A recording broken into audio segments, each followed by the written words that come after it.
રાજકોટમાં વધુ 2 નકલી પોલીસ ઝડપાયા. થોરાડા પોલીસ સ્ટેશન વિસ્તારમાં નકલી પોલીસ બનીને કર્યો હતો તોડ.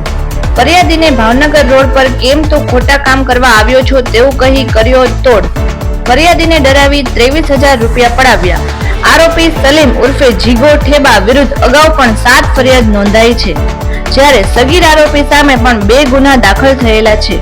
થોરાડા પોલીસ દ્વારા બંને આરોપીની ધરપકડ કરી કાર્યવાહી હાથ ધરાઈ. 25મી જાન્યુઆરીના રોજ થોરડા પોલીસ સ્ટેશનમાં એક ગુનો બનવા પામેલ, જેમાં ફરિયાદી પોતાની ભાભીને હોસ્પિટલમાં દાખલ કરેલા ત્યાંથી પોતાના ઘરે જતા હતા.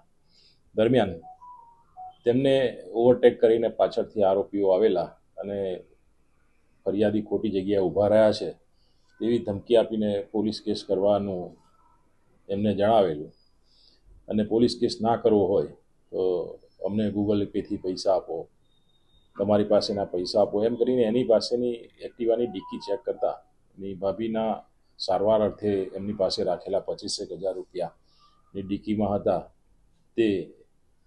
તેમાંથી 2,000 રૂપિયાને પરત આપી 23,000 રૂપિયા આ આરોપીએ એની પાસેથી પડાવી લીધેલા. ફરિયાદીને એની ગંધ જતા કે આ પોલીસ નકલી છે, જેથી એણે 100 નંબર ઉપર ફોન કરી અને PCR વાન જતા PCR વાન એમને થોરાડા પોલીસ સ્ટેશન લઈ જઈ અને ગુનો દાખલ કરાવેલ. પોલીસને થોરાડા પોલીસ સ્ટેશનના PI incharge PI RR Rane સાહેબને આની બાતમી મળતા આ કામના આરોપીને પકડી લાવી, જેમાં એક મેઇન આરોપી છે સલીમ, તેમજ એની સાથે બીજો એક કાયદામાં સંઘર્ષમાં આવેલો કિશોર, 2 જણાને પકડી પાડી અને એમની પાસેથી જે તેઓએ પડાવેલ 23,000 રૂપિયા તેમજ ગુનામાં જે એક્સેસ વપરાયેલું એ એક્સેસ નંબર પ્લેટ વગરનું એની પાસેથી કબજે લેવામાં આવેલ છે.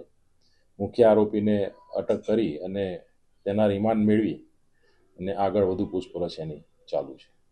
સર, આરોપીઓ જે છે તેઓ અગાઉ આ કોઈ ગુનાહિત કાવતરાની અંદર આવેલા છે? ગુનાહિત ઇતિહાસ ખરો તેમનો? આ બંને આરોપીઓનો ગુનાહિત ઇતિહાસ છે. એમાં જે મુખ્ય આરોપી છે એના વિરુદ્ધમાં 7 જેટલા ગુના આ રીતેના ટૂંકમાં પૈસા પડાવી લીધેલા અને તેમજ ચોરીના કરીને 7 ગુના નોંધાયેલા છે. જે કાયદાના સંઘર્ષમાં આવેલો કિશોર છે એના વિરુદ્ધમાં પણ 2 ગુના નોંધાયેલા છે.